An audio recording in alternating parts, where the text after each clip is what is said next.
On March 29th, I release a video that launches my big new product. That's 6 days from now being me writing the script, probably a few days less than that by the time I post this video you're watching.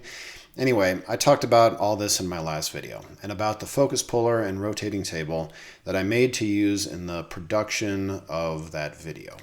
That build included these shots, which I quite like. I captured them shooting up from below through a thin piece of tempered glass. I like these shots so much, in fact, that I took a side quest from building videography gear and planning the big launch to build a frame for that tempered glass. If I didn't do this, I would inevitably chip a corner or edge of the sheet. And that's bad for tempered glass. The same inner tension that makes the center very strong means that an edge crack can propagate across the whole sheet, shattering it and ruining my ability to use it. And who am I kidding? A little bit of woodworking was fun to throw into the mix.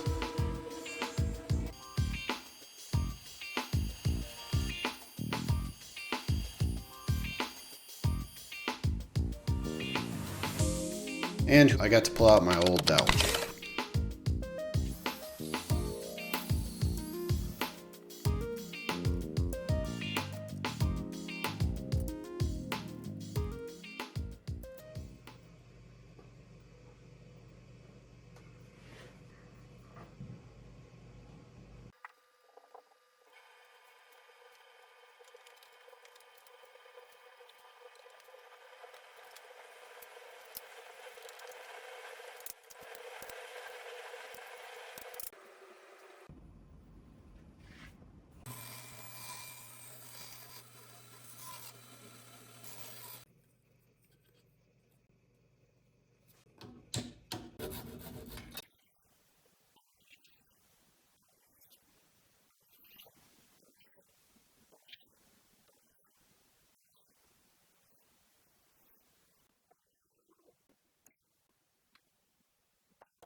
And then the photo shoot happened. This was the state of the shop at one point.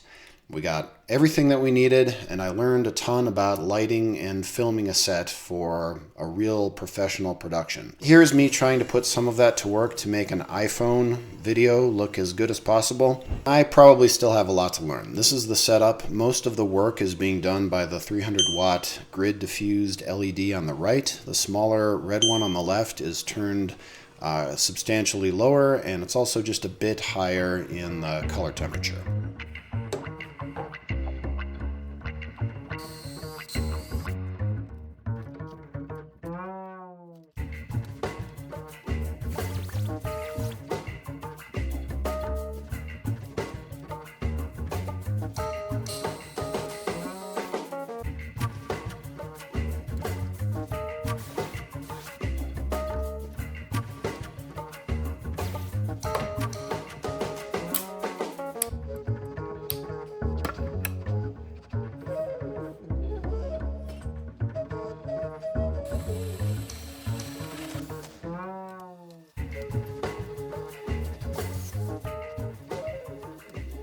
Anyway, I welcome any thoughts on how to keep improving. But what am I building? Well, the final production of the product release video is going very well. I'm ahead of schedule. So I thought I'd bolt on yet another side quest to the last side quest where I built the frame for the tempered glass.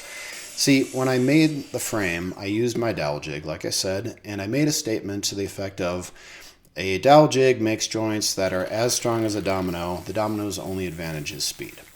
I've held this belief for a long time and figured it was about time that I actually put it to the test and see if it's true. Provided I could work up a system to do the testing that was really fast. I don't have more than a day for this side quest.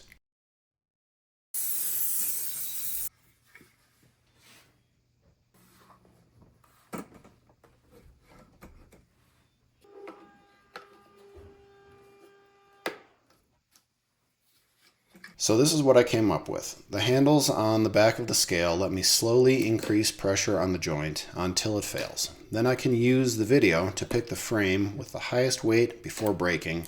This is a really good comparative proxy for the strength of the joint. And then back and forth until all 10 of the samples are tested, going back and forth between Dowel and Domino. You can see there's quite a bit of variation between samples of the same type. That's why this is important. So there it is. As suspected, they are very close. I came up with 2 dowels being 4% stronger than a single Domino, but that's really too much precision to claim for my setup. A safer conclusion is that they are just not meaningfully different, and if the slow speed of the dowel jig is not a problem, then you can use it without thinking you've compromised strength compared to a Domino. So that's my conclusion. Love to hear what you think about this. Thanks for watching. See you real soon at the launch.